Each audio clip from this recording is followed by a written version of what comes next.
नीचे जीमेल में आप आपका घटना भेज दीजिए। हम आपका घटना वीडियो में सुनाएंगे। धन्यवाद। यह कोई काल्पनिक कहानी या फिल्म की कहानी नहीं है, बल्कि आंखों देखा सच है। मैं कंपनी की ओर से पिकनिक पर गया हुआ था। पिकनिक शहर के बाहर एक रिसोर्ट में थी। पहले कंपनी के लोगों ने क्रिकेट और अन्य खेल खेले। उसके बाद रिसोर्ट में ही बने वाटर पार्क में चले गए। वहां केवल कुछ लोगों को ही तैरना आता था। वो सब गहरे पानी में तैर रहे थे, बाकी सब कम गहरे पानी में तैर रहे थे। हम दोस्तों में एक शर्त लगी, पानी में एक सिक्का फेंका जाएगा और जो सबसे कम समय में सिक्का ढूंढ के लाएगा वह जीत जाएगा।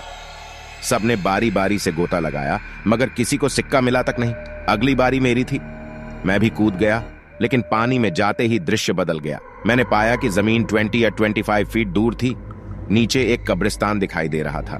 वहां एक औरत खड़ी थी जो चेहरे और पोशाक से भारतीय नहीं लग रही थी। उसके हाथ में वही सिक्का था।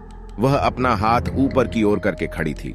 ऐसा लग रहा था मानो कि वो मुझे ही सिक्का देने के लिए खड़ी हो। मैं जैसे उसके सम्मोहन में आगे बढ़ता चला जा रहा था। कुछ ही क्षणों में मैं उसके करीब था और मैंने उसके हाथ से सिक्का ले लिया। जैसे ही मैं वापस आने लगा, उसने मेरा हाथ पकड़कर खींच लिया। अब उसका और मेरा चेहरा आमने सामने था। एक ही पल में उसका चेहरा बदल गया और एक भयानक रूप ले लिया। उसकी आंखों से खून निकल रहा था और उसके चेहरे पर एक भयानक सी मुस्कान थी। मेरे डर की कोई सीमा नहीं थी। मैं डर के मारे कांप गया। मैंने झटके से अपना हाथ छुड़ाया। हाथ छुड़ाते ही कब्रिस्तान और महिला दोनों गायब हो गए और मैंने अपने आप को पूल में पाया। मुझे लगा जैसे कि मैं किसी सपने से जागा हूं। मैं जल्दी से पानी से बाहर आ गया और दूर जाकर बैठ गया।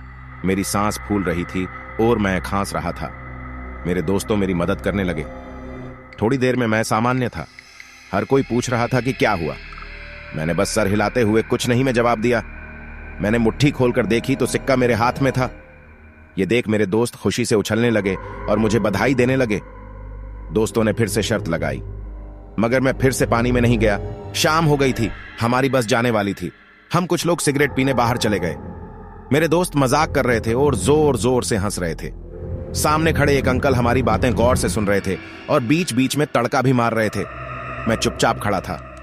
मेरे एक दोस्त ने मजाक में पूछा कि मैं तब से चुप क्यों हूं, क्या अंदर कोई भूत देख लिया। यह सुनकर अंकल ने मजाकिया लिहाज में कहा कि अंग्रेजों के जमाने में यहां कब्रिस्तान हुआ करता था, जरूर किसी गोरे का भूत देख लिया होगा। यह सुनकर सब हंसने लगे, मगर मुझको यकीन हो गया था कि जो मैंने देखा वह मेरा वहम नहीं था।